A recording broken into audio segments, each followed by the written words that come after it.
Hello বন্ধুরা, Bengali spice চ্যানেলে তোমাদের সবাইকে স্বাগত জানাই। আজকে আমি একটু অন্যরকম রেসিপি নিয়ে চলে এসেছি। আজকে তৈরি করছি পিঙ্ক টি অর্থাৎ গোলাপি চা কাশ্মীরি স্টাইলে, আর তার সাথে পাঁপড়ের চাট। তো চলো শুরু করা যাক। পিঙ্ক টি তৈরি করার জন্য আমি প্রথমে একটা সসপ্যানে 2 কাপ জল নিয়ে নিয়েছি, একটা এলাচ দিয়েছি আর দিয়ে দিচ্ছি দারুচিনি,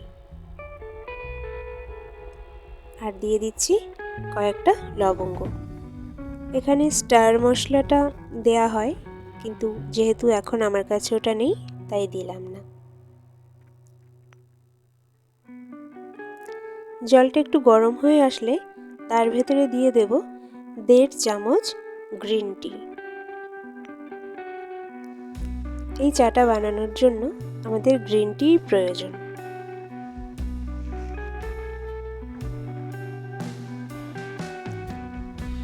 চা দেওয়ার পরে জলটা খুব ভালো করে ফোটাবো। ফোটাতে ফোটাতে জলের পরিমাণটা ঠিক অর্ধেকে নিয়ে আসতে হবে। মানে যদি তুমি 2 কাপ জল দাও, ফোটাতে ফোটাতে জলের পরিমাণটা 1 কাপ করতে হবে, আর 3 কাপ জল দিলে 1.5 কাপ করতে হবে।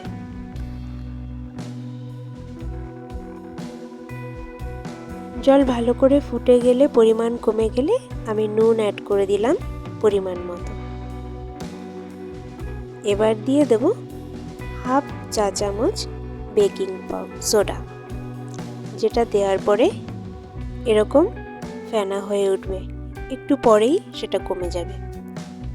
এরপর একটি চামচ দিয়ে আমাদেরকে অনবরত এই চা আর এই জলটা নাড়তে হবে, খুব ভালোভাবে নাড়তে হবে এটাকে।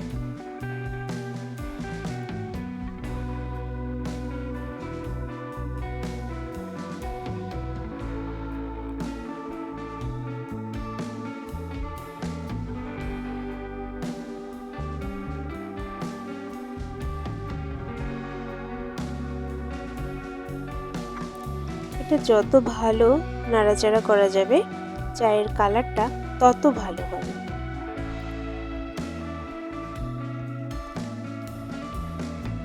বেকিং সোডা দেওয়ার জন্য এই চায়ের কালারটা গাঢ় লাল আসবে।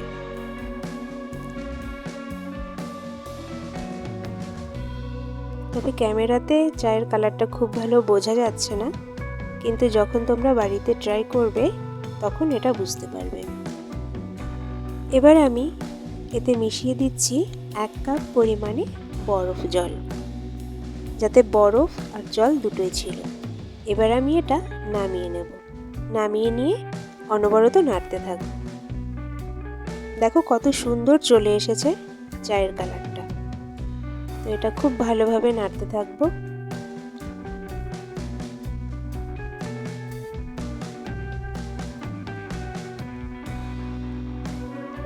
এই চাটা প্রধানত কাশ্মীরেই বেশি ভালো পাওয়া যায়। কাশ্মীরেই এই চাটা তৈরি হয়, তারা এটাকে কাওয়া বলে।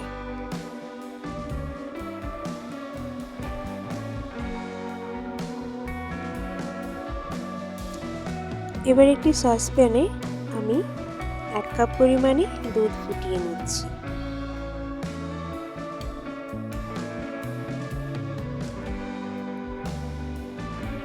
দুধটা ভালোভাবে ফুটে গেছে। এবার আমি এই চাটা আবার গ্যাসের উপরে বসিয়ে দেব আর একটু গরম করে নেব। কাশ্মীরে এই চায়ের সাথে কোনো চিনি অ্যাড করে না, শুধুমাত্র নুনটাই অ্যাড করে। একটু নোনতা স্বাদের খেতে হয়, তবে খেতে খুব ভালো লাগে। তবে আমি যেহেতু বাড়িতে বানাচ্ছি, আমি একটু চিনি অ্যাড করব।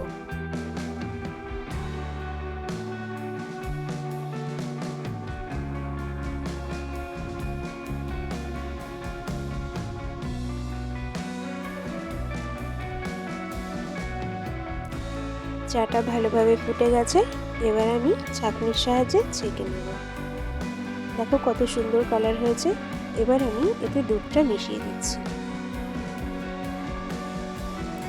এই চায়ের কালারটা কিন্তু পুরোপুরি পিঙ্ক কালারই হয়েছিল, কিন্তু ক্যামেরাতে যদিও ভালো বোঝা যাচ্ছে না। তোমরা যখন নিজেরা তৈরি করবে কালারটা খুব ভালো বুঝতে পারবে। আর এই চাটা কাচের ট্রান্সপারেন্ট কাপে নিলে কালারটা আরও বেশি ভালো বোঝা যায়। এবার চলো পাঁপড়ের চাটটা তৈরি করে নিই। কড়াইতে রিফাইন্ড তেল দিয়ে আমি এই রঙিন পাঁপড়গুলোকে ভেজে নিচ্ছি পরিমাণ মতো।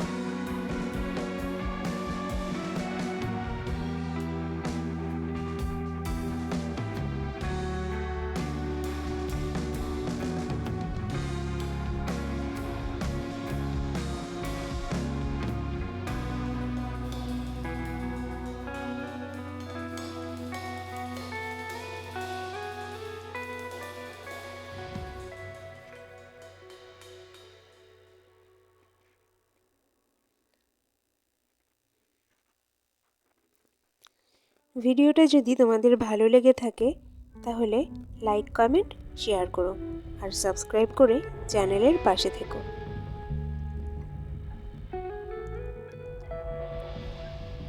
পাঁপড়গুলো ভাজা হয়ে গেছে। এবার আমি হাতের সাহায্যে পাঁপড়গুলোকে ভেঙে নেব।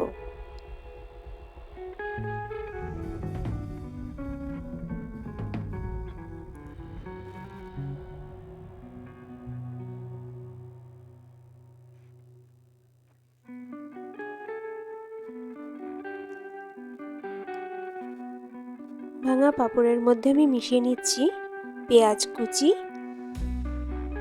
কাঁচা লঙ্কা কুচি, টমেটো কুচি,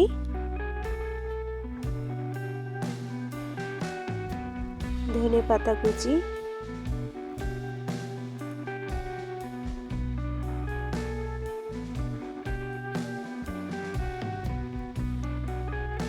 পরিমাণ মতো নুন,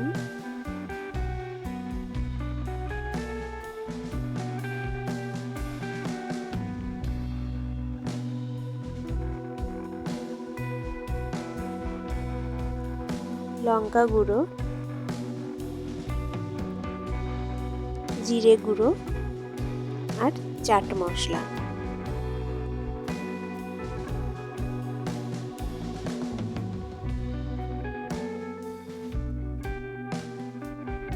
এবার দিয়ে দিচ্ছি ঝুরি ভাজা। এবার এই সব কিছু একটা চামচের সাহায্যে মেখে নেব। তোমরা চাইলে এতে শসা কুচি, লেবুর রস দিতে পারো, তবে আমি এগুলো দিলাম না, কারণ দেওয়ার সাথে সাথে খুব নরম হয়ে যায়। এবার একটা প্লেটে রঙিন পাঁপড় সাজিয়ে তার উপরে খুব সুন্দর করে সার্ভ করে দাও। ব্যাস, খুব ভালো লাগবে দেখতে আর খেতেও তেমন ভালো লাগে।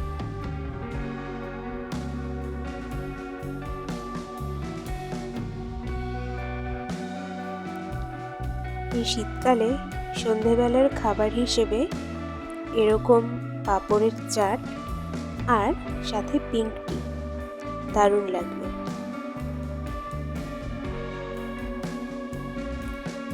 তৈরি হয়ে গেল আমাদের পাঁপড়ের চাট।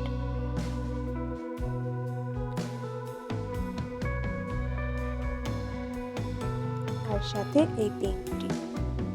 তোমরা অবশ্যই ট্রাই করে জানিও কেমন লাগলো। তো বন্ধুরা, তোমরা সবাই খুব ভালো থেকো। দেখা হবে পরের ভিডিওতে।